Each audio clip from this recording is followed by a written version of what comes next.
challenge was to have different size sample tubes all going into one pallet.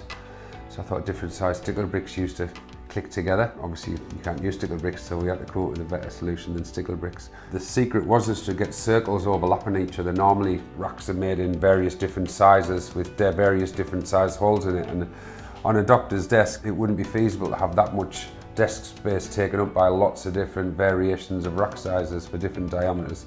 I think what the breakthrough was on this, it was the fact that we're using different diameters overlapping on the same geometry, so it brings the space right down. From that we generated a 3D model.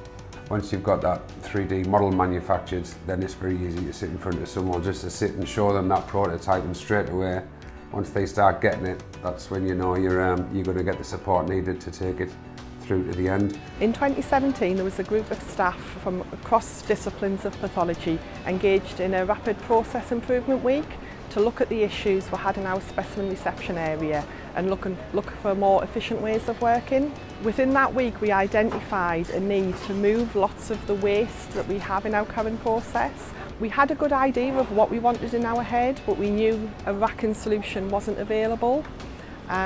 So when we saw Andy's solution to the problem, it did revolutionise our thinking. The current process involves packaging samples into individual plastic bags and then into secondary outer transport bags for delivery to the laboratory. It also includes paper request forms.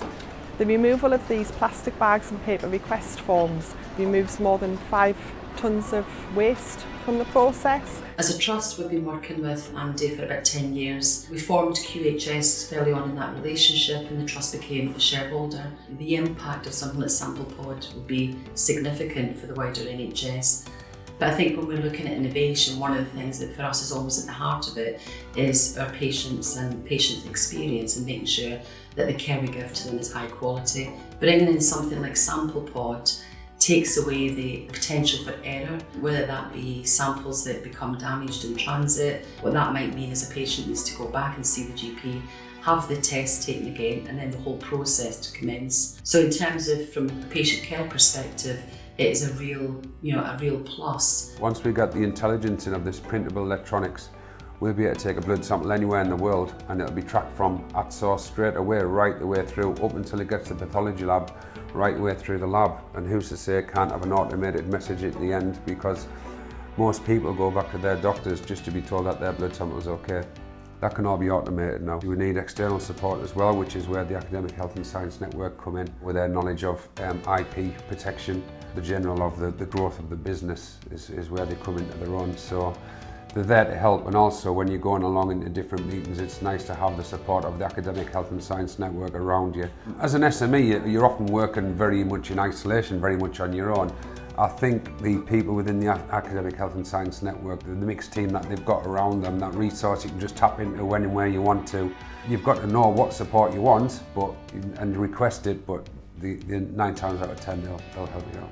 It's been very exciting working with Andy to see the pallet at different stages of production to a stage where we're finally ready to go to market and to use ourselves within Gateshead.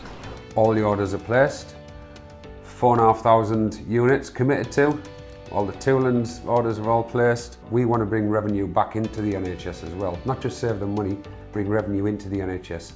So all of a sudden we're using our skills and our resource and our brains to sell to other countries and bring revenue into the NHS. And I think that model, hopefully that this project sets a precedence for more projects like this.